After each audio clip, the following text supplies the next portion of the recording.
All right. Greetings, everybody. Once again, welcome back to another episode of Let's Talk. I am joined once again by Hugh from Columbus, and I'm still Dan, and I'm going to start the timer now so this doesn't get completely long and out of control. Long and out of control. You know, we were talking about it last night. Since we're not scripted, this isn't massive production and whatnot. But the only thing we do is, if opportunity provides, is we'll call each other and kind of go over some things. At which point we did discuss some things, but we also discussed how this is unscripted, it is free flow, and because of which we tend to kind of go down rabbit holes, off on tangents. Wherever it goes. Yeah. Um, so the concept of this episode is to try to close out the topic of racism, which it's a terribly awkward topic. It's controversial. It's sensitive to those who are sensitive to it. And I don't think we're going to actually solve it. No, I mean, if we do, that'll be badass. But I don't have any anticipation of that. Well, I mean, oh, jeez. My cats are probably going to get involved at some point in time. Unlike yours that sit in the back, mine like to get on the computers. They just chill out. Yeah. You know, again, I tend to repeat people who I find emulatable. So like Morgan Freeman and Denzel Washington have both said, quit talking about it, quit making an issue out of it. You know, why do we still have a Black History Month? You know, when's White History Month? You know, if we quit focusing on the differences, then we'll probably stand a greater chance of ending racism. And, you know, I think that's well, okay. Now that part of you just went with the where's White History Month and the why Black History Month. It definitely has a purpose, because the problem is White History Month, that's all the other months. That's what we've taught all along, and that's why Black History Month came up in the first place. It wasn't being addressed, and you know, I don't know what things currently are like in schools, because I don't know exactly when Black History Month started, but I remember in elementary school that kicking in and becoming a thing, and seeming like it was a more important issue at the time. Or at least it felt like it. This is just going off of my recollection, but that at least as I was going through school, I know that there were a lot of things that changed just during that time period. Like when I started elementary school, Christopher Columbus was, I mean, talk about a hero. And then by the time I was done with elementary school, by fifth grade, sixth grade, absolutely, it was no, this man didn't even find America. He was responsible for countless atrocities, and I mean, it has held up as far as what he actually accomplished. But you know, the question is, and of course I don't know again what things are exactly like in schools right now. Hopefully they're teaching things better, because I think really a great thing, and again, this is where it's don't want anyone trying to take anything out of context about this or to try to hear what I'm not saying, that when it comes to, ideally we wouldn't end up needing a Black History Month. I think it would be probably a better thing in the future for us to be able to say, you know what, this was important at one time, but we have successfully brought everything together into a well-rounded version of history that we don't need to actually separate things out. Because history in its whole, society as its whole, would really be a better thing than focusing on things being separated out still. I mean, you know, attempting to unpack some of what you said, you know, so many different things you could talk about with that, you know. So you look at these monuments, right? I mean, much like you, I grew up in a northern state. I mean, I grew up in and out of in the Chicagoland area. And, you know, I was subject to whatever was socially acceptable or socially whatever. I feel like if I try to like fine tune the terms, I'm just going to sit there and spin my wheels in the sand. but I also remember having some adverse preconceived notions about former Confederate states. And here I am, I live in a former Confederate state, but, and this is funny because like my mom, who's only been here for a little over 2 years, when she first got here, she's like, oh, I can't find a handyman. I keep forgetting this is the South, it's tea time and things run slower. And I'm like, yes, you're in a southern state by definition, but you cannot consider Jacksonville or Onslow County truly southern, because the military presence has probably bled a lot of that original southern stereotype out of this area. I think that's probably safe to say. I mean, you're going to get that cross section of humanity that the military can kind of provide, almost unlike anything else. Yeah. And, yeah.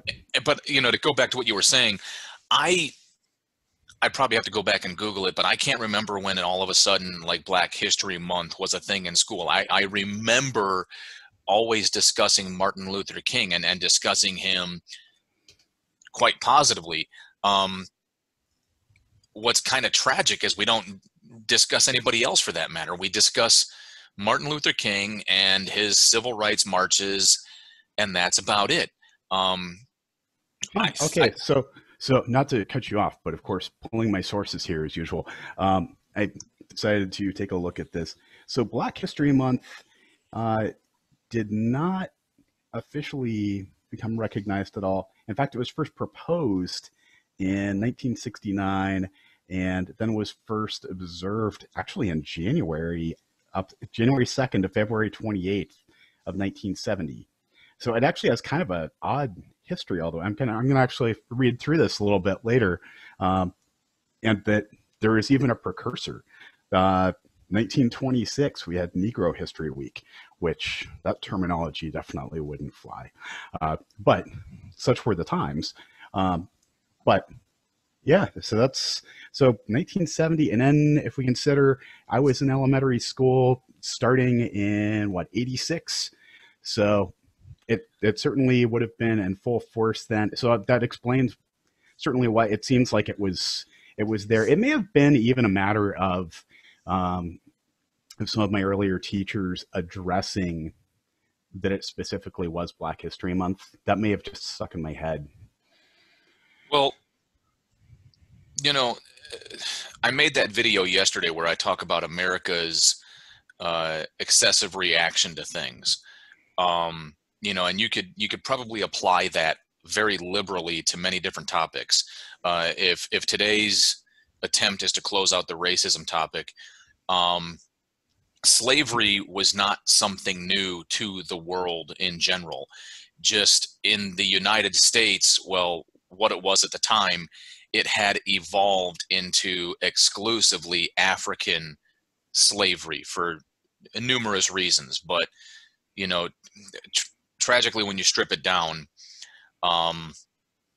white people didn't really want to enslave white people anymore because, if you go to the same church as your slaves and you worship the same God and speak the same language, it just didn't seem right to enslave them, but it seemed okay to dehumanize and devalue the Africans because, Jesus just didn't make his way to those parts of Africa. I mean, I was going to say the excuses people made as to why it was considered more favorable, and this happens across other races. When we talked about previously the evolving definition of Caucasian back 100 years ago or so, that can still be something that drifts over time, but that in the case of, okay, well, we are only going to enslave this group now, and some of it got crazy where there were people trying to pull up biblical reasons for it, such as, the dark skin is the mark of Cain. And it's like, whoa, but I mean, people, they will rationalize. If you are dehumanizing, you are going to rationalize all day long. So it's the only way it's going to happen. And on your point from your video yesterday, I believe that there is an element, because as this always comes up, America never does anything slightly. or in a Moderation. subtle manner, nothing in moderation. Right. That at the same time, the necessary reaction to affect change ends up being proportionately crazy. So trying to push through those changes of making sure that there's equality, can we go full retard there in order to make sure that we're not as retarded? That's, yes, there is certainly history for that. Well, again, I was watching Dave Rubin earlier this week, and the one thing he says that I agree with wholeheartedly is, part of this whole extremism thing, not doing things in moderation. So the part and parcel to my political journey is within the last 15 years or so, which you hit a certain age and it starts to go like that.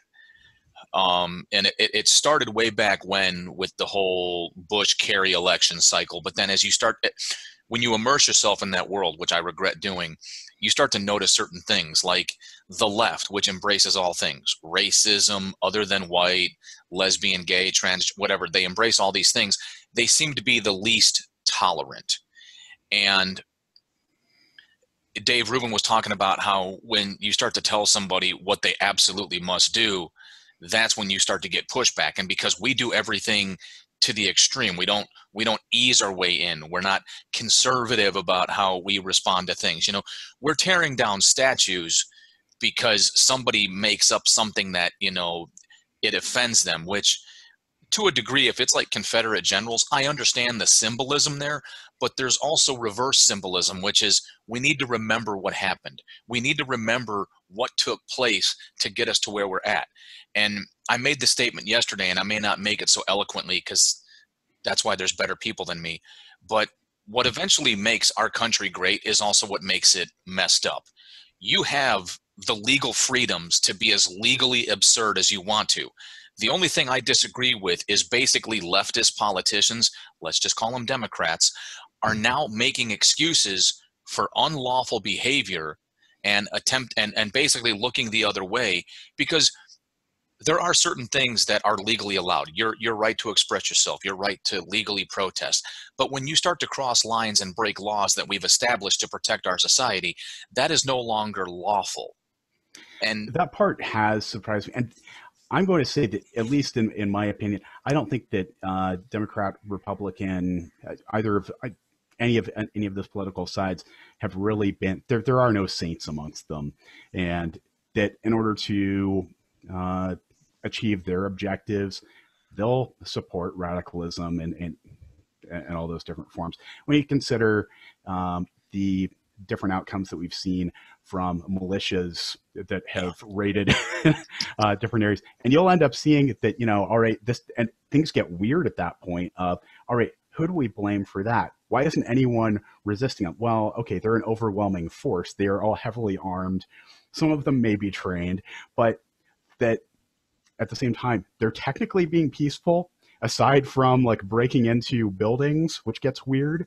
yeah, But that we certainly have run into some of that. Even the things that have gone on within like BLM protests, where and Antifa comes into it as well, that we have other actors who are trying to fill in and fit in amongst those crowds with the express purpose of inciting riots, trying to create greater unrest, to undermine everything that's going on. And that's part of what gets, again, these are things that I don't think you could easily pull off in any other country. And it is that double-edged sword that we have freedom, and we have a shit ton of freedom, and in a lot of ways our country has mellowed out. If you look at what we were doing 150 years ago in terms of protests, it's okay, we don't want taxes, we are going to rebel against them. Like, they actually had to create laws saying, hey, so when the tax collectors show up, don't tar and feather them. We're going to protect them. And it was literal tar and feathering that occurred. Like, get out of our town. So, yeah. And it fits in with the extreme responses for everything. Well, I can't remember if I made a video about this, but, put the tinfoil hat on for a second, and I'm going to focus back on racism. Yeah. I feel as though that whether as a coincidental reaction or whether there was anything else at play, that once Barack Obama became president, I feel like that's when there was a turning point. There was a shift, whether certain people felt empowered and emboldened, like they were no longer oppressed, which is awkward. And I'm not trying to create a sidebar. I'm just saying it's awkward because that means you actually felt oppressed, or in somewhere in your psychosis you felt oppressed. And now because we have a half white half black president but looks mostly black, you now all of a sudden feel less oppressed, or that you're no longer oppressed. So again, I think that's a matter of psychosis where somehow you were feeling oppressed. And then the current narrative, whether I'm right or wrong, but again, part of this is, if people disagree, comment, get involved, let's have the conversation. But the narrative that we are no better off in the 21st century, in the beginning of the third decade, than we were in the 1960s and previous, to the years following the Civil War, I find that preposterous. Here's where the tinfoil comes in. Are there entities who have the physical and financial means to destabilize our country, as well as the motivation? Absolutely. China and Russia absolutely have the means and the capacity to do so. Okay. And it's fun that you brought that up, because virtually all of the troll activity that's been found, and these are troll bots that are professionally made by other states. Russia and China are the two big ones. Everything that I've generally heard is that Russia is more proficient, but that they have bots that are doing nothing but saying things that will incite feelings related to race. It will bring the topic more to the forefront, and it'll be examples where Twitter, for example, has gone through and filtered it and found, okay, here are these 100,000 bots that it turns out are all being operated out of Balaclavistan. And this is the kind of stuff that they're tweeting. And it's like, I'm black and I voted for Trump. Like, why is that a problem? That they'll say, why is that a problem? And then that just sets off people for an excuse to go crazy with it. Can you see your cats in the background? Oh, yes. Yeah, they're having a battle, I think. Potential spam from Columbus, Ohio. Nice. And again, this purpose of this conversation isn't meant to expand upon that any further, other than I'm not suggesting that there's actual Russian agents on the ground or Chinese agents on the ground inciting the riots. But, you take some disenfranchised, suburban youth, typically white, and get him all riled up, especially if you offer to pay him or fund him in any way, shape, or form. And that just goes back to if you have, let's say, black people, and for other purposes, brown and white people, who truly believe that there is systemic racism, and that in the 21st century, the beginning of the third decade, we have not progressed and evolved as a country. And they truly believe, and they wish to peacefully protest. Well, one of the first things they can do is not partake in the jackassery when these outside actors get involved. And I don't know that they do. I don't, I'm not sure that there really is much evidence on that part, that when you have these bad actors starting up riots, when you have people entering into that, there are people who absolutely show up with the anticipation that there will be riots and that they can loot. They have no interest. They have no political interest whatsoever. That'll happen, I think, in most situations. Selfish opportunists. Exactly. They exist. We could argue, and you can see how easily we get off topic. Exactly. I do think that it's something that's worth at least being aware of. That I don't want to say that there's anything that, I don't want to undermine equality in any way. That's exactly the opposite direction to go in. But to be aware of the fact that politically, are there strong motivators for other countries to wish to see us in a destabilized state?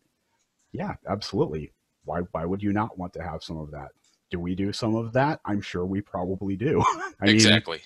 Yeah. if someone else is doing it's the typical thing within intelligence that if someone else is doing it, you can basically count that your adversary is doing the same damn thing in some form. And what kills me, and I'm trying to circle back because Yeah. we sometimes create our own rabbit holes. Like I could have just commented right there, if you even look back on your own life, somewhere between 18 and 24, you were a jackass, myself included, which is why I've been on numerous interviews for jobs. And, in most cases, people would want to ask about my military experience. And I'd be like, look, when I was overseas, I did bad things to bad people in a combat zone. Otherwise, when I wasn't doing bad things to bad people, I was doing my absolute best to manage 18 to 24-year-old idiots, because somewhere between 18 and 24 is your most idiotic behavior, with rare exceptions. Yep. So that being said, I think you could probably find that most of these people that are, doing things that are basically beyond the law probably fit that category, which scientists also have come up with, between males and females, at what rate the brain develops your cognitive thinking and, when you become the most rational. But that has nothing to do with this conversation.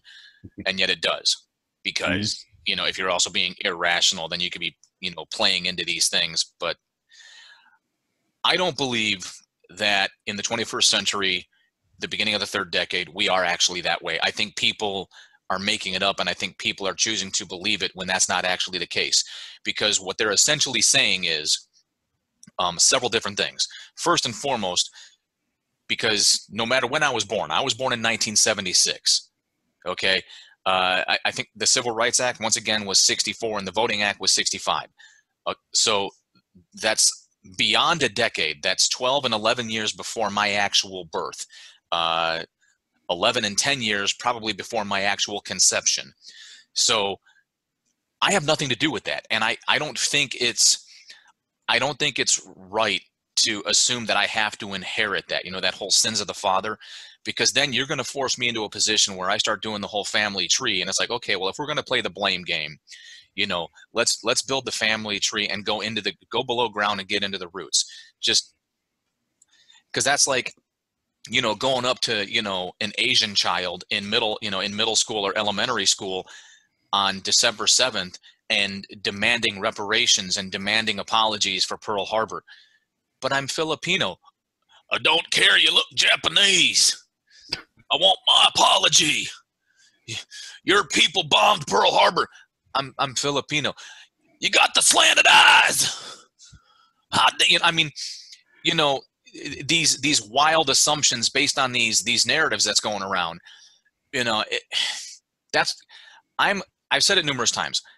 I honestly believe that as a person, I'm accountable for the sum total of my decisions. Those decisions are also based on the sum total of my experiences. I could elaborate on those, but it probably won't serve the general theme of this conversation. I think due to the number of tangents that are created, we may have hit a wall attempting to discuss certain aspects. So one thing we could try to do is, we've beyond recognized the fact that we're heterosexual Caucasian males, and we don't feel responsible for anything other than what we physically have done, the decisions and the actions we've made. Is that a fair statement? Yeah. So I think the only logical thing to do is then objectively look at things we've observed, with no intention of attempting to hurt anybody's feelings, but, our observations are our facts. They don't have to be 100% accurate or scientifically proven, but, my world that I observe through my perception can be my 100% reality. That would be, I mean, in that case, you're looking at it anecdotally. Sure. If we want to be fancy about it. And again, for anybody watching this, all 5 or 6 that I average, the point is to create conversations. Agree or disagree, but to also recognize people for being humans and not dehumanizing you. Sidebar. As much as I'm attempting to maintain that platform, I do have to recognize I spent 20 years in the United States Marine Corps, which is a department, which is a branch of the Department of Defense, specifically part of the U.S. Navy. which, is its entire existence is based on defending and supporting the Constitution of the United States, the country of the United States and its interests abroad, which essentially means violence, because there are people out there who can't use their words to solve issues. Therefore, you have to be prepared to physically stand your ground and physically fight for what you believe in. This platform was not intended to necessarily incite any of that. And that is not the goal. The goal is to attract other people to discuss and be civil, even if we disagree. So I'll start and we'll see how it goes. The one thing I will say, and this is based on several observations to include other commentary I have followed as recently as the Dave Rubin report. The one girl that was Lindsay or Lacey or something, I'll have to go back and double check. Because I don't want to sit here and, blah, blah, because what'll happen is if I start multitasking by trying to look her up on my phone, I won't be able to carry on a coherent conversation. I'll just be like, purple, Rubik's Cube, broccoli. I've accepted that as who I am. One of the things that they were talking about is in the whole thing that came about from how she was treated at Laurier University in Canada is, and I'm paraphrasing the hell out of this because I can't remember the full details, but the bottom line is there's no such thing as racism outside that of the white race. So apparently, if I understood that correctly, within Canada at least, they've just openly admitted it is impossible for anybody outside the ethnicity of Caucasian to be racist, which therefore implies that racism in Canada at least is explicitly a Caucasian-based behavior. And so I think if you're going to have a hard time. Yeah, you're going to have a hard time getting away from that in the U.S. as well. And the simple reason is that it's really hard to say that anyone is oppressing the majority. If you start saying as the majority that you feel like you are clearly being oppressed, then you're going to be accused of privilege. And the only point where I get at all concerned, it's primarily where, and there are parts of the U.S. where this does happen, and it will happen throughout the country eventually, is that there will be a white minority. And when that happens, are we still going to be resting on the history of what has of the bad things that have generally been perpetrated by Caucasians, by white people? Are we going to still hold that against them and say, you know what, you oppressed for this time, so we're kind of just going to let this go and let things still happen to you without protections, even if it's a situation where they could be warranted? That, and I know that's hypothetical, but as far as an end point with it, like where is it going to end up going? I don't wish for that day to come, because stereotypically, categorically, statistically, anything that ends with an LY, I think the majority of people who excel at, are proficient at, and are capable and willing of violence, tactical violence, are probably going to look more like us. And I just attribute that to when I went through the Equal Opportunity Advisors course. Of course, the instructors were all black. One guy was a career support MOS, non-infantry, non-combat arms. The other guy, I think, was a communicator, and he hated the job. And he's like, look, I came off recruiting duty and I was looking forward to getting back to the fleet and dealing with Marines, like Marines, and being a Marine. And I checked in and they're like, hey, congratulations, you are the new Equal Opportunity Advisor and Master Trainer for the division. And he's like, he was like, F my life. super cool, super cool guy. He joined the Marines to be a Marine, and we were like on a kind of like on a break, if you will, like an admin pause. And he was telling a story about how when he finished recruiting school and he checked into the Atlanta area, numerous leaders from the Black community within Atlanta, wherever he was at, came to see him, and they were like, "Hey, welcome, brother. Blah blah blah. You know, we will welcome you with open arms, so long as you do not write a single combat arms contract in our communities. Our brothers and sisters, our sons and daughters can be administrators, they can be supply, they can be cooks, but they will not be infantry, artillery, tanks, amphibious assault crewmen, combat engineers, radio operators, anything that puts them directly in harm's way to die for the white man and white man wars." And I was just sitting there like,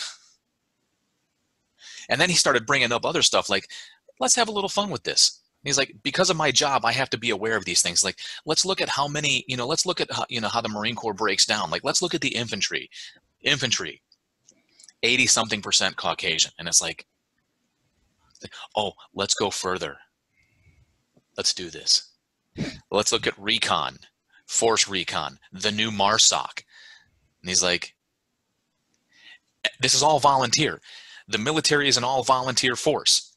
These specialized units are explicitly volunteer. You have to try out for. It's not like when you show up for a reconnaissance INDOC or MARSOC assessment and selection. All right, all you darkies, go home. You're not getting a tryout. It's nothing like that whatsoever. You get a fair tryout because that's who they want. But for some reason, from that cultural perspective, that's the way it is. And that's why I defended, that's what I'm using to defend my statement that, as I traversed the Marine Corps for 20 years, I would go to certain areas for something or whatever. And you could notice purely observational, like, wow, this is different. Even like the military police, like you go to the chow hall, wow, okay, there's the token white guy. Hispanics, Black, there's the token white guy. You go to admin, a lot of Hispanic, a lot of Blacks, a lot of females. Same, and that's the other thing too, is females don't seem to have skin color as much as they're like transparent. But like when you go to certain areas where there's an MOS conglomeration, military occupational specialty, you will tend to see certain demographics. And that's not me. That's not me being racist or applying racist. That's me making an observation. Oh, I need to go to IPAC and take care of this administrative stuff. And then when I go there, what do I see? And it's just an observation. So, and that's just from the Marine Corps side of the house. I'm not even speaking about Navy, Air Force, Army. So it's a very generalized statement. And even then, I think those who fall outside of our pigmentation scale, who are equally as good at it, probably won't be on the other side of things, because you'll literally have people fighting a race war against people who could care less about race. They just want to go about their lives.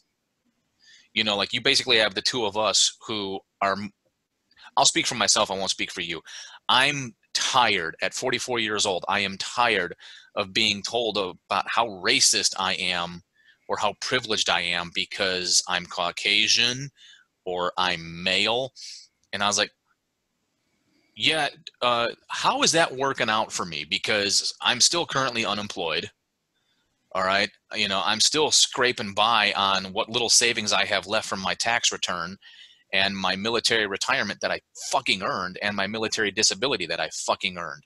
My wife has been subbing as much as possible, and she just had outpatient surgery. So she's in pain while she's subbing because we need the money. Explain to me how that's privilege. So I think if it reaches that point, I don't think it'll ever reach the point where we just roll over and accept, what's that word? I even used it myself. It starts with an O. oppressed. Where we accept oppression, I don't think it will. I think if it ever gets to that culminating point, you'll see the next civil war, which tragically I think will be sponsored by outside agitators, and I mean outside the United States, because the destabilization. You're talking about countries that are much, much older than us, that, for whatever reason, there's probably a number of reasons, but one of which I hear all the time from when I dealt with foreign services overseas is, you're so young and so cocky. Oh, America. Oh, American this. And it's like, oh, I'm sorry. Sprechen Sie Deutsch? No, you're welcome, fuckers. Back-to-back World War champions. I mean, and like the rumor was the reason we got treated so great in Australia when I did even finally get the chance to go to Australia and experienced it for myself, was that there was a tremendous sense of gratitude towards the United States Navy and the United States Marine Corps from putting an end to the Japanese conquest of the Pacific and the Indian Oceans, because they had gotten as far as the Philippines and parts of Indonesia, where Australia was next. So, I think in that aspect, even though I've gone down the rabbit hole quite a bit, I'll try and climb out. I certainly hope it doesn't come to that point, because if it does, you're dealing with people who are way more skilled at violence, counterinsurgency warfare. Ugh. The only problem is, from what I've seen categorically, general officers, I've seen categorically within the officer class, because officers all have to go to college first. They have to have the degree before they can, well, where is the greatest indoctrination happening? So a tremendous amount of officers do tend to be Democrats just because of their indoctrination at college. But that's about as far as I want to go with that, because it gets us way off topic. I think if there is any kind of racism in America, it is not systemically from white America. It's systemically within other than white America. Yeah. That's getting close. So I'm just going to say from my observation, what you were just saying there, it gets really close to sounding like maybe it's bordering on actual like victim blaming, which I don't believe that that's your intention, but it can start to sound like it very quickly. Well, victim blaming means you have to have an actual victim. So like Rosa Parks and people who we look up to for what they did at an actual time when there was legit racism, like there's no denying it. Like what I'm saying is, today in 2020, it's nothing like the 60s and the 50s and earlier, because we can look back on the 60s and the 50s and earlier, and in certain places of the United States, it was belligerent. It was overt. It wasn't subtle. It wasn't, it wasn't subtle. It was overt. N-words must ride in the back. The word that you can't even say was like in bold print, blase blase over there. The town that I live in right now was a segregated town back in the 60s. And there are still people here who can remember that. Now, I don't know if they remember it fondly or if they just remember it, period. But victim blaming requires an actual victim, okay? I'm basically saying is people are giving themselves victim status. That whole intersectionality concept, people are giving themselves the victim status, because in the sense of your argument, I'm basically becoming the victim. So instead of victim blaming, I'm becoming the victim, where now I'm looking at how we are being victimized for our skin color, for our gender, for our sexual preference. And the fact that there's this narrative that nobody outside the Caucasian spectrum can be racist, I think is categorically false. Oh yeah, because to that end, absolutely.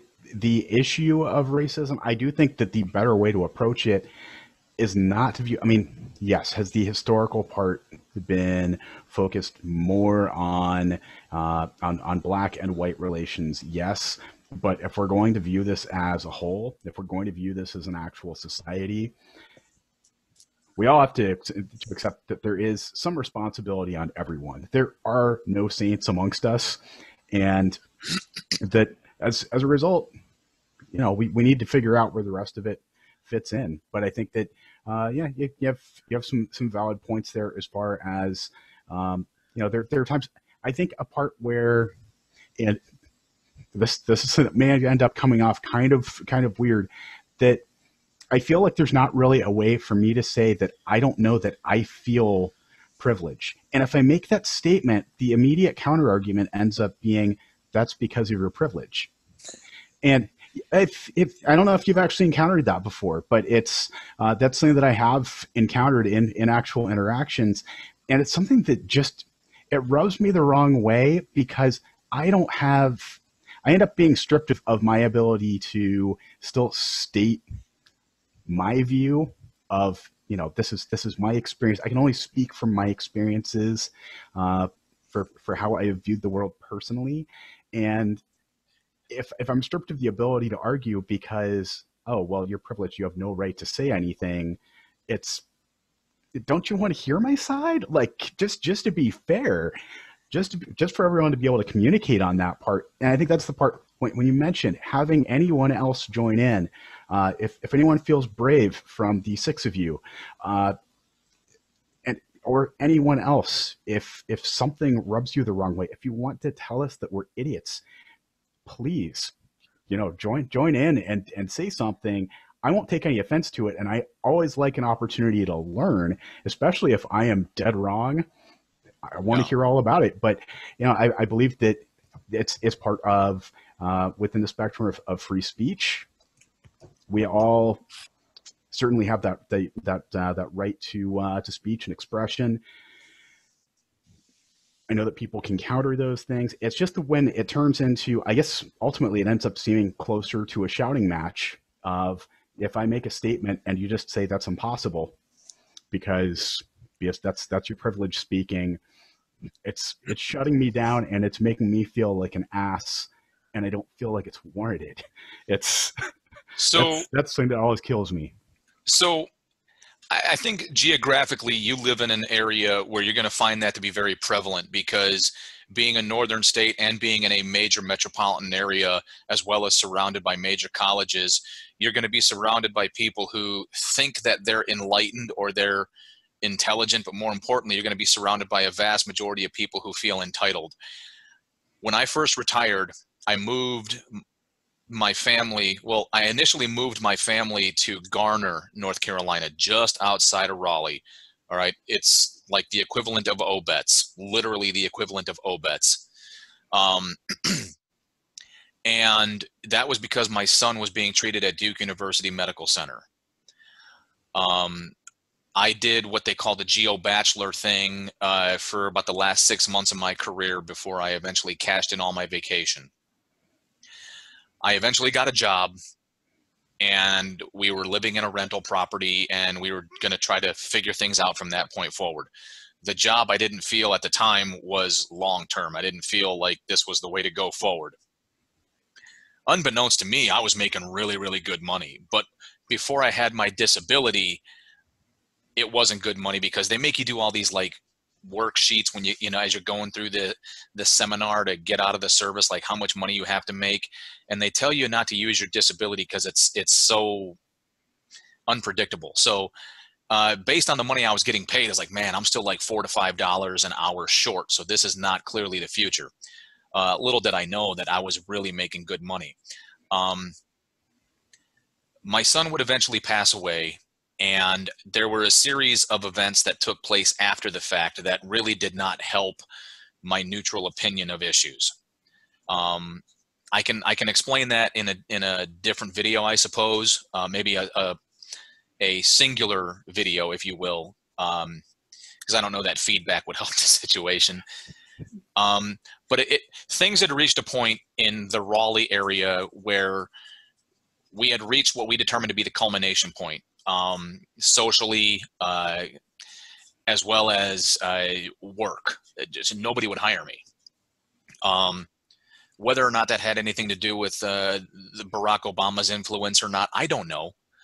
I don't know. Again, we had that conversation about how are we personally impacted by the president.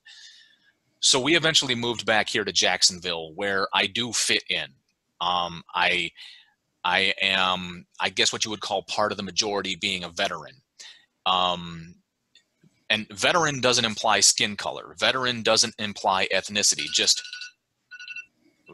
guess that means we should try to wrap it up. Just being surrounded by people that I have a greater connection to, and life has, for the most part, been better. But I reject this notion of privilege, because my white privilege, or my male white privilege, did not prevent my son from succumbing to his illness and passing away at 7 years, 7 months, and 11 days.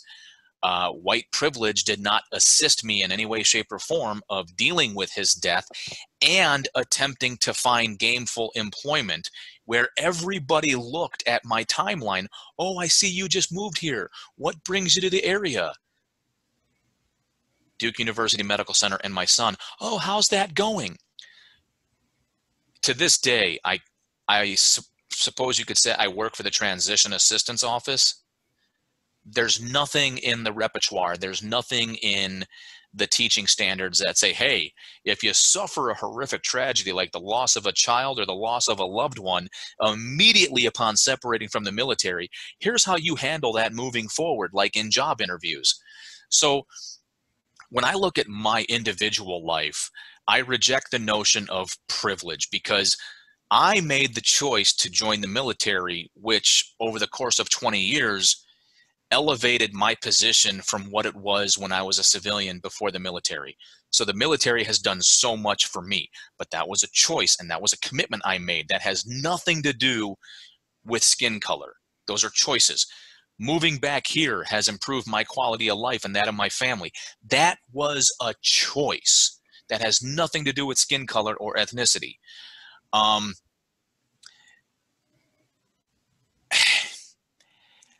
When I was stationed in Columbus, one of the guys I worked with was actually from Delaware, Ohio. His family grew up raising horses. He was mixed, half white, half black. So he was a lighter skinned guy, but darker complexion. Not as dark as our former president. And he had a massive chip on his shoulder because he joined the Marine Corps later in life. So basically his peer group was like mid to late 20s when he was just starting out at the bottom. And he could never emotionally get over the fact that he wasn't being treated like his peer group, because his peer group in the military was 18 to 19-year-olds. He couldn't make that connection. So that either that's a psychosis or a maturity problem. But at 23, 24, when he joined the Marine Corps, his peer group is now 18-year-olds and 19-year-olds. And he couldn't make that connection. I'm doing this stuff with my fingers, and I don't think it's on camera, but so he already started his career on a victimization platform. He was already victimizing himself. And he had a massive chip on his shoulder when he got there before I did. He apparently had a re-enlistment code where he got a duty station preference. So he decided he wanted to go home. There was no job for him at the duty station we had. It's called inspector instructor duty. We didn't have a billet for him. So he was extra. So we tried to give him other things to do. Then he all of a sudden started to find reasons to accuse people of racism. He accused me of racism, which is subsequently why I had to become the equal opportunity advisor, because I was open about not wanting to vote for Barack Obama. And I basically said, look, I don't like him because he's a Democrat. I've never voted for Democrats, and I will never vote for a Democrat. And I'm kind of surprised you want to vote for a Democrat, being that you're in the military, because Democrats historically are horrible for the military. And even then, that's how shallow my beliefs were. Like, I didn't even have the whole concept of Confederacy and civil rights. But he just automatically was like, well, I disagree with you. I don't think I like you. So therefore you're a racist. And he was just so free with these victimhoods and so free with these labels. He was dating a white woman, and apparently he beat the crap out of her and got arrested. And therefore, we were responsible for reacting appropriately. Like subsequently we should have, equally punished him for inappropriate behavior while off duty, because you're a Marine 24/7. He demanded, I think, a court-martial, and basically won. He basically won his court-martial in the sense that he was able to accuse the entire staff of being racist and not treating him fairly, and that he wasn't being punished for his domestic assault, but he was being punished for being half black. Damn. Yeah. Now, again, he may have had some other issues going on. And, I tend to find that some people, when they have issues, rather than owning it and manning up or womaning up and owning it, like Jocko Willem that talks about extreme ownership, what they do is they deflect and they defer and they blame others. And I bet you and I can both look back in our lives and say, yeah, I've done that myself. I've deflected and deferred and blamed others. And I've got a whole bunch of other anecdotal observations and experiences where, if there is racism in America, systemically at least, it's my opinion it's not coming from white America. Do I believe there are whites in America who harbor racist thoughts, racist opinions, racial intentions? Sure. Systemically, do I believe there's this white pejorative, white narrative oppressing everybody? No, because if that was the case, we wouldn't hear about everybody else's opinion. If we actually had this systemic dominance, we wouldn't hear about all these martyrs. We wouldn't be inundated in the media with all these things. We wouldn't hear about the George Floyds or the Mike Browns or the Tamir Rices, all right? Because the white majority would silence that. That's the true nature of oppression. I think real racism in America comes from outside the white skin. And I could elaborate on that, but that statement itself could be incendiary, taken out of context, etc., where anything else I say beyond that. What I will say is this. If you look at brown and black people who have formed these movements called Blexit and Legxit, the Latino exit of the Democratic Party and the black exit of the Democratic Party, you talk about privilege. I have the privilege of voting for a Republican if I want to without being called a race traitor. I have the privilege of potentially joining the military or law enforcement without being called a race traitor. Perhaps I have that privilege. I do not have the privilege, however, of going to a HBU. And I'm sure there's an argument that could be made about that, but there's a documentary about a kid who does go to an HBU and he is treated horrifically. That is the greatest example of racism in America, where, there's kids, and I don't know if they're aware of it, if they're cognizant of it, but they're at an all-black college where there's the one kid, and they're just sitting there on camera, flippity, floppity, flam, bam, boom. And it's like, you couldn't do that unless, of course, you were under this pretense that nobody else in America can be racist but white people. Therefore, anything you say or do can never be conflated for racism. So from that end, I would definitely say that, and I think that this is just an overall safe statement ultimately, but is the goal, is it really about just focusing on each race? Like, we're going to, in a very granular manner, say, all right, we need to make sure this group is equal, and now we need to make sure that group is equal. But maybe we should make sure that one is toned back a little bit if they're getting pretty equal. Like, are we going to handle it that way? Are we going to continue to go about it that way, or can we, just as a society, to say, let's try being decent? If you're trying to be a decent person towards everyone, like everyone is told to do from what age? I know there are exceptions, but for the vast majority of people, And what's It just doesn't add up. what do you got going on? Okay. Doing the whole watching my son thing. I didn't mean to cut you off, but I think what you're saying is like if we go back to the Martin Luther King thing, judge people by the content of their character and not by the color of their skin. I am all for that. I am all for that, but I won't deny certain biases. Like when I see people and I observe their conduct, whether that's their dress, their appearance, and then how they subsequently conduct themselves and how they speak. Yeah, I make assumptions, and I didn't say who in particular. That's everybody. Like I'm not afraid to be like, yeah, I think you're white trash. My God, you smell like menthol from a mile away. Or, what are the chances you drive? And you can see how terribly insensitive these can sound. Like, what are the odds somewhere in your family somebody's driving a cab or operating a 7-Eleven? Just these generalizations, which I'm not going to lie and say that I don't sometimes put these pictures together and I'm like, well, A plus B, does it really equal C? Because I've learned from that experience in life where perception is not always reality. Therefore, sometimes you have to scratch the surface and dig a little deeper. But I'm with you 100%. We should treat people based on their conduct and the sum total of their character and not the color of their skin. I just think, and I've said this over and over again, if there is any kind of racial issues or tension in America, I don't think it's being perpetrated by the majority of whites anymore. And I think the biggest problem we have in America is the celebration of victimhood. And I'm not saying real victims, because what happens is, remember how I said we don't do anything half-ass? Mm-hmm. So, like you take that whole Christy Blasey Ford thing with Brett Kavanaugh, right? To me, that was a poop show, and I don't think there was any merits to that thing. I think that was just a giant cluster.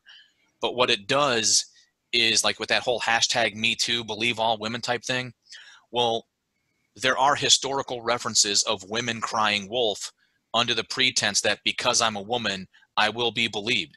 And what happens is it immediately, when it's discovered, it delegitimizes and devalues real victims.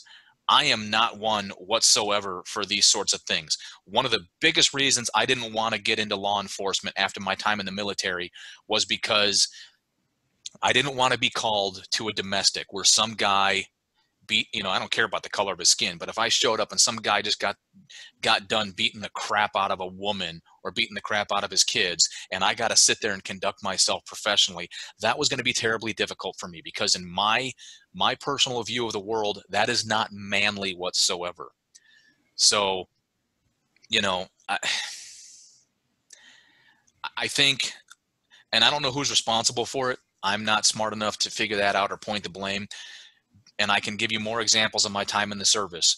I've met some legit racial people, like to their core, and they came from every color, from all over the United States.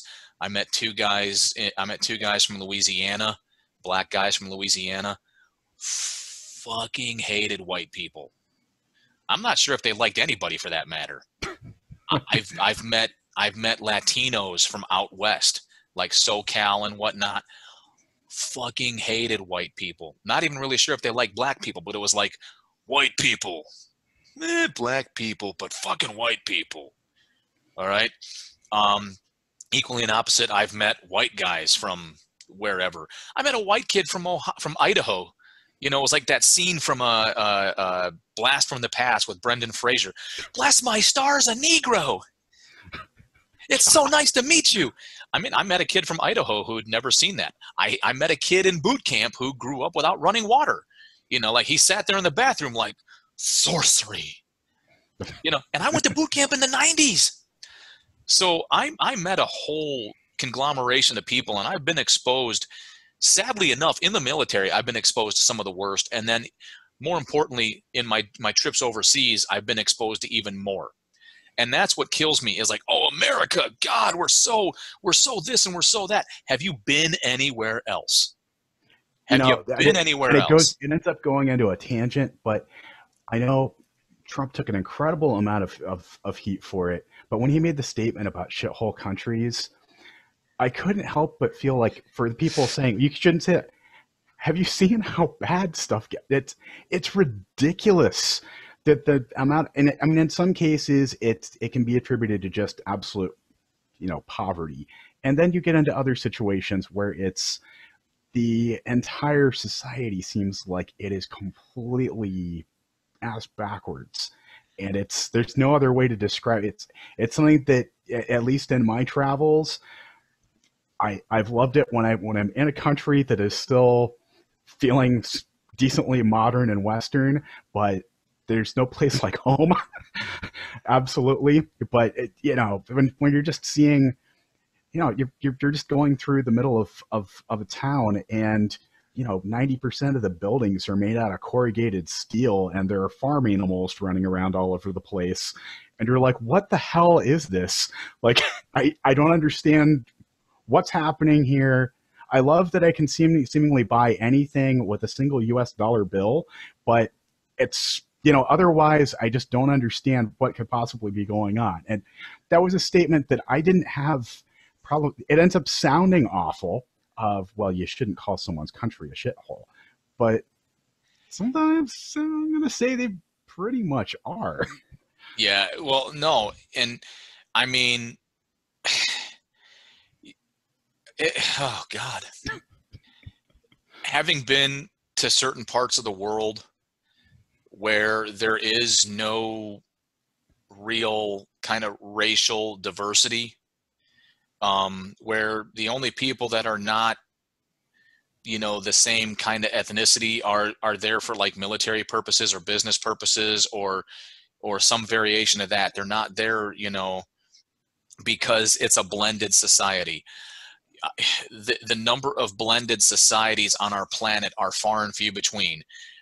Europe is not that blended, and in fact, Europe is having a massive problem with Muslim immigrants creating Muslim communities that are violent and militant and instituting forms of Sharia law. And I'm using the term Muslim because I can't really say if they're Syrian, Jordanian. They're from somewhere in the Middle East, and Right. And it's that whole issue is pretty fascinating in and of itself, of just the number of tricks involved. And it's in some ways it's not completely dissimilar from what we see with the issue of border security in the U.S. Of there are countries that if you show up on their shores, or if you find your way into a cargo vessel and you get there, then no one's going to question it, and you can get through citizenship quickly. I know even Canada, I've had my concerns of, all right, do we accept Syrian refugees, or do they accept Syrian refugees? And especially when they're saying, you know what, even if you were tied in with ISIS, it's okay. Come to Canada, yeah. And it's that particular attitude blows my mind. I know I'm going off on another tangent right there, but well, you need to listen to Steven Crowder talk about his time in Canada. So Steven Crowder's mom was a French Canadian, and I'm guessing, I don't know the whole story because he doesn't tell the whole story from start to finish, but eventually he was born in Detroit and he was raised to a certain age in Detroit, nuclear family, mom and dad. Now, I think his parents are divorced now. I don't know. I sincerely don't know because there's parts that he leaves out. So his mom is French Canadian and she speaks both French and English, but with a heavy French accent. And at some point in his life, he was taken to Canada, to what we know with his mom, but he never says like the whole divorce thing or whatnot, or at least if he has, I forgot because it doesn't have anything to do with this story. In the French Canadian area, it is beyond racist. They had this thing, La Pure Laine, pure linen, where they were restricting immigration. They were restricting these things. And he talks about how he was horrifically treated for not speaking French. He's like 7 or 8 years old and it's like, okay, time to go to school. And like, ça va class, junji buji buji buji. And he's like, croissant. I know they're absolutely unapologetic about it. Actually, an interesting thing that happened on that note, a few years ago, my parents went on a trip to Quebec, and my mom happens to have a degree in French. She is fluent. And she spent time in Paris in college as an exchange student, knew the language, and that was actually her degree. So she thought, oh, this will be fun. I can use some of my French again. They shut her down because she had the wrong accent. She had a Parisian accent and dialect. And that was enough for them to say, you're not from around here. They would act like they couldn't understand her. And then they go, and I guess I've usually viewed it as like there's some snobbery going on, which there's probably an element of that, but that could there be something a little bit deeper to it of, because I mean, Quebec, it really is effectively its own country. I mean, they've voted to leave Canada how many times? And it's the Texas of Canada. Yeah, yeah, absolutely. It's the French Texas of Canada. Yeah, it's, you know, the point that I think we were trying to make, I don't want to necessarily lump you in on this. The point that I was trying to make is there are some legit cases of racism in other countries, and Daniel Tosh makes the joke, you want to see diversity. Look at the U.S. Olympic team compared to any other country. China wants to win the gymnastics Olympics. You better get a Harlem. He makes that joke. And then he also makes the joke about the Winter Olympics, which is just a way to let white athletes feel relevant. He's a comedian. So, yes, it's, yeah. But, I find it laughable, to suggest that America is like this like racial dominance, like racism is dominant in America. And I was like, no, there's people selling that. There's people marketing that. I think if anything, if there's any real racism, it comes from people who believe that they're being oppressed. It comes from people who put so much precedence on their skin color. And I say that because you have people that grew up in a time when it was legit, all right? When brown people were persecuted, when black people were persecuted and oppressed. Therefore, those people had reasons to be proud of their skin color because they were being legitimately, overtly, openly treated differently for their skin, for their pigmentation. You fast forward to 2020, that's like me yelling at the Asian-looking child for Pearl Harbor, okay? I don't believe there's anybody oppressing anybody, anything like it was back in the 60s and prior, where having any kind of pride in your skin color versus having pride in where you're from. Like, let's be proud to be American because you have the freedoms to say such stupid stuff like, I'm super proud of my skin color because my skin color, blah, blah, blah, blah, blah, blah, blah. Be proud to be an American because you can be free to say stupid stuff like that. Even if people think what I'm saying is absolutely stupid, congratulations. You're free to disagree and I'm free to say it. I know this because I fought for it. And they've got wide platforms. They can get onto YouTube. They could tear us to shreds in 5 minutes. Yes. They could go for it. And there's nothing that we can do about it. And well, aside from we can still respond, but that's the whole point. We at least get that system. And yes, I think, and we could end up in yet another rabbit hole here, but even how people are wanting, yes, I know that some people seem to end up coming across as, and I know it can come off as being overly nationalist, and certainly there are dangers associated with that. But the general concept of being proud of at least the values that the country stands for, when you're really just going against it and saying, this is a country of oppression, I don't believe that. I believe this is a country that really, it's a country that has allowed and you can count this over in history over and over again, that part of what makes free speech so important is it allows the minority to convince the majority, to persuade them. And that keeps happening because everyone is guaranteed equal protection under the law. We are all guaranteed equality. Even though those laws took time to catch up, do we at least trend in the right direction over time? I believe we do. again, I apologize for going another direction, but when you were mentioning Kavanaugh, I think something fascinating was happening as I was watching unfold on social media. When Ruth Bader Ginsburg passed away, and Trump started talking about naming a nominee, everyone lost their minds. How could he do this? Because that's totally not cool. He's going to stack the court, and he's already been stacking the courts. This is all wrong.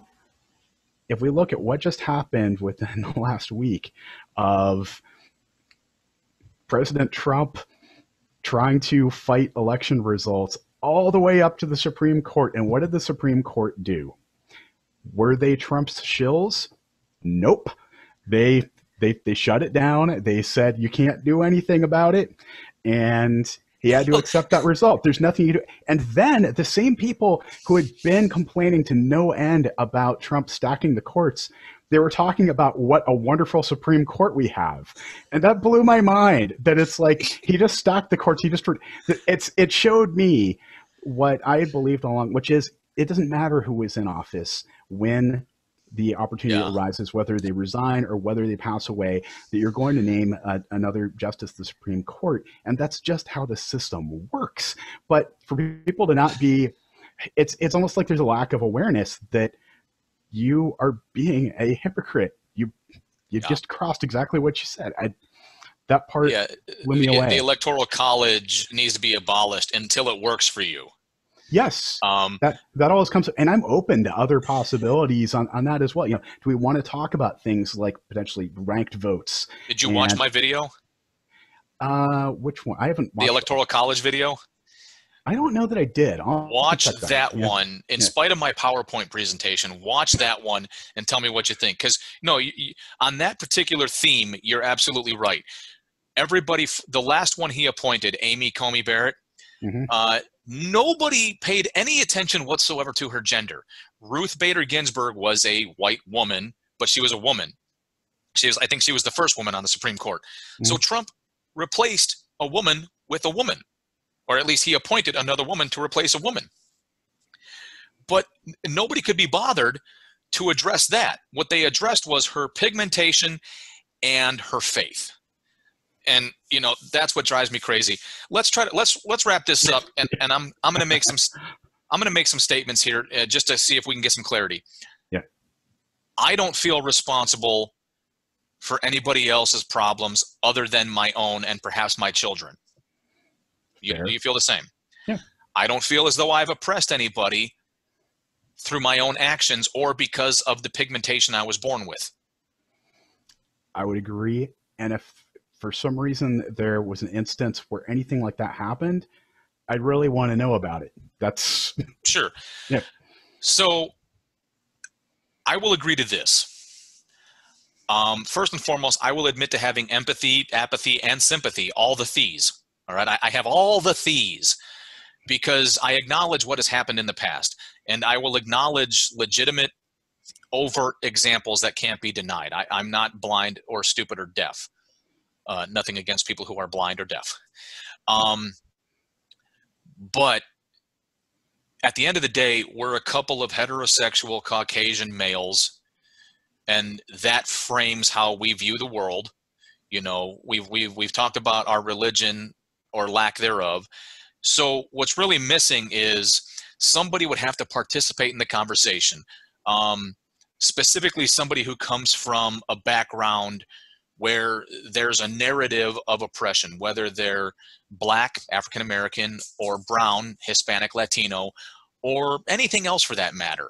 I guess you could just say more generally, other than white. We would need an outsider's perspective to at least provide their point of view, perhaps debate with us, and be open to the concept of debating. Because you can't just automatically assume that you're going to come in and you're going to etch a sketch our minds and convert us or retrain us, or did I say convert? I think you might have. You just did now. Okay. Well, you can't come in with the perspective that you're going to automatically change us if we have foundational beliefs. But I'm open to listen. I'm open to discussion and I'm open to debating. Even, you know, more to the point, like Steven Crowder likes to do, I would like to find common ground. You know, okay, well, I don't necessarily agree with you on that, but we can agree on this. Or, you know, I just don't think I can get there on that. And we all have most of those. That's why Yeah, our presidential elections are so damn close. In all cases, it's because most of us are not all that hardcore in either direction. We're almost all in agreement. I know something that I've thought would be interesting to do sometime is if we both go through on one of those political surveys of where we align, because there's so many issues listed yeah. of, all right, you know, where do we actually line up on that political spectrum, and what points do we at least have some definite disagreement on, just to see how if anyone fills it out, fills one of those out, you'll end up finding that you share common beliefs, except for a few, with Yeah. almost everything. It really gets to be, it's splitting hairs. There's one guy I'm equally as hesitant to try to get him on as much as I would love to. I used to work with him to some degree. He worked on the Navy side as a civilian contractor. He was a black guy.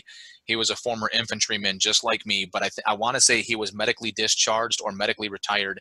And I'm almost certain it had something to do with head trauma that induced some sort of psychological issues. Great guy, but I would almost accuse him of being like bipolar, if that, because I think bipolar is the more tame version of any other form of psychosis.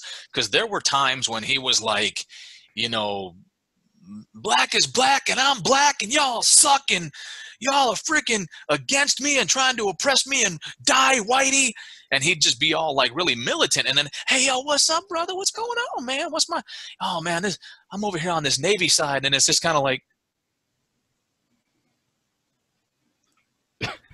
coming from the same person, it's like, are yeah, you joking, or is there something else going on? Like, and I think the bigger concern I'd have is I don't want to end up having to put someone on a spot, especially if it's medically related, and if there's yeah. any type of brain trauma, like that just sucks. Well, he was open about certain things. Like I think he had brain trauma from an IED strike or something like that. And I think there were times when, you know, and this is going to sound, it's going to sound off because I'm not speaking from a place of, you know, intelligence from a medical standpoint, but I would want to argue that perhaps a chemical imbalance, when perhaps maybe his meds weren't dialed in or he didn't take his meds on time, where, you know, the chemicals going in his brain, you know, working on his synaptics, you know, his synapses firing, is when he would have those minor bouts of mania. And I do say minor because he was always cognizant enough to function and do his job. Like, you know, it's like if his job was like, you know, crunching numbers, he could always do that. But where he would have bouts of mania is where, you know, he'd be on one end of the spectrum where it's like, you know, the world's racist and it's out to kill black people or whatever, y'all are racist, or he'd be on a different, you know. And it wasn't until we had like a discussion about it, because he flat out accused me of being a racist one day. And I was like, were you attempting to provoke a fight? Or when he's like, man, don't worry about that. He's like, I've got some issues. And I was like, okay, enough said. You know, I mean, it ends up without trying to make a formal medical diagnosis on someone I've never met. It starts sounding more like potentially, you know, an impulse control thing, or, and it sounds like something probably neuro, and, you know, it may even end up being in some ways not totally dissimilar from like a Tourette's type thing, of it almost being a random tick that you just can't hold in. yeah. And, you know, I hate to say it, but because of his military service and whatnot, if he was in a lucid state, God, and it sounds so horrible, like I'm accusing him of things, because I'm really not. But if he was in a state where he was, you know, he was firing on all 8 cylinders, he'd be great. He'd be entertaining if he wasn't, but I think it'd be disingenuous. But the bottom line is, you're right. We need alternate perspectives, because, you know, we disagree on very little.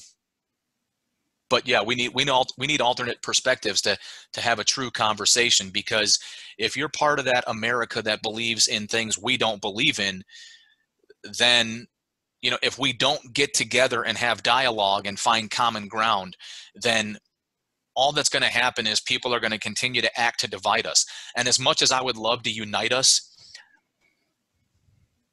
I'm only human. I could try to unite all day long, but if nobody wants to listen, if nobody wants to partake, and it's like, well, Dan, it's time to choose a side. Which side are you choosing? Well, all right, let me go grab my guns, and I'll be with you in a moment.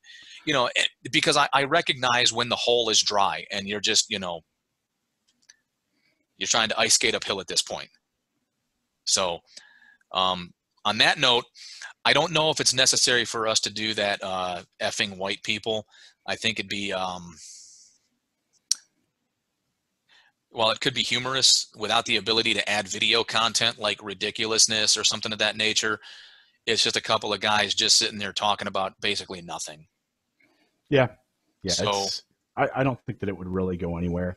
And, if we can find something else to talk about other than race all the time, it might be, I don't know, maybe we can find something that's relevant just being, I don't know, Americans or something. We've got, I don't know, but we can go broad enough that it doesn't matter that it's, yes, it will still be two white guys talking about whatever, but it'll be something where we're not necessarily as likely to end up in a position of potential ignorance or misunderstanding. I'm not going to feel as much like I'm having to walk on eggshells because I'm going to end up saying something the wrong way. I've felt like that at certain portions during all of these, all three of these, that it's like, damn, I really want to make sure that this comes through clearly and, one word out of place, and I could end up communicating something in a way that I don't intend. And it's not the most fun feeling. I definitely challenge anyone to actually take it upon themselves to try it, because it's an interesting bit of introspection. Yeah. Noted. All right. Well, let's close this one out. I'll be in touch with you, and we'll come up with something to include, figure out the availability, and we'll do this again. If necessary, I may post a separate video about what I don't know, but we'll figure it out. Right on. You good, brother? I'm good. All right. That's all I got. Thanks, everybody. Talk to you later, brother. Right.